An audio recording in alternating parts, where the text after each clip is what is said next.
Hello everyone, Pantoufleee here today for a new in-shop video, which is going to be about the FCM 50-ton available in the shop for 5,500 golds, which is pretty cheap for a tier 8 premium tank, to be honest. The FCM is a French tank, a medium one, which means you will lack of armor. You can still make people bounce because your tracks are very big, as you can see on the tank directly, so you should be able to take track shots only quite often. Concerning the gun, it's a truly good one, 6.1 seconds of reload when fully equipped, a good accuracy and penetration, a good gun depression. Really, I don't have anything to say about the gun, which is really amazing.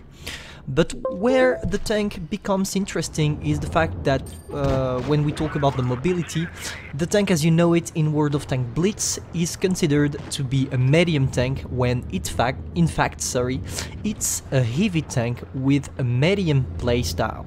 It means you will have a lot of life points and that also that you should be able to bounce quite well against opponents of lower tiers with bad penetrating guns. But really, be careful when you want to use this tank because it's only meant for experts in this game. It's one of the hardest tanks to play, in my opinion, because in order to play it correctly you must have a perfect knowledge of tactics, etc. I would say that the tank at this price of 5.5k golds is worth it if you're an expert in the game.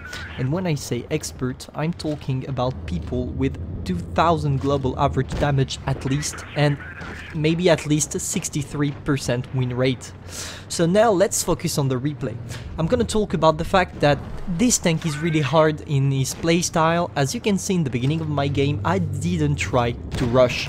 If I was in another medium, I would have rushed the SU-1 to 244 or maybe even the Dracula, but with the FCM 50-ton, that's something you can't do. The tank performs really well in a 1 versus 1 situation, but when you are against multiple opponents, you can't go in. Really, you can't, except if maybe they don't have any life points left or something, but normally you shouldn't be able to do so. So, as I was talking about the map reading, what is important is that, as you can see, if you check both teams, you see that we had a couple of mediums. We had more mediums than just heavies, which means it was going to be played on the medium side, which was the right side. That's why I decided to go there, but as you can see, it's a mechanic. You need to know how to interpret what you see. You have to analyze the matchmaking, you have to analyze the team composition in order to perform well with the FCM. That's really important. And maybe I could give you a second interesting fact about the FCM. The tank is not meant to be played alone on the side. If you go alone on the side, you must be sure you are not gonna encounter anything in order if you want to circle or something, but really be careful about this. Anyway, as you can see, we have a pretty good mobility, allowing us to do great on the defender. Here I took a couple of shots, but I don't care, we are in the end game. I already have 3 kills or 4 kills, no, 4 kills. I just want to assure my damage on the Tiger P, and that's something done. So great. A little game, not the hardest I played, but still an ace tanker. I wanted to do a review because I don't want you to jump in an offer which seems to be a quite good one without knowing what you're falling into. Really, the FCM is for expert only. So anyway, ace tanker, 3.6k damages, high caliber metal. Really, we did pretty well. We did pretty well here with a couple of XP.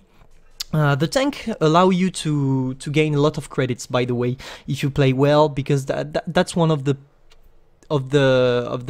heavies in the game, which is the worst played by players. People don't know how to play it. But anyway, I hope you enjoyed my advices on the FCM. If that's the case, feel free to subscribe, like and share. Don't forget, you're not here to be better, but to be the best. Pantouf, over.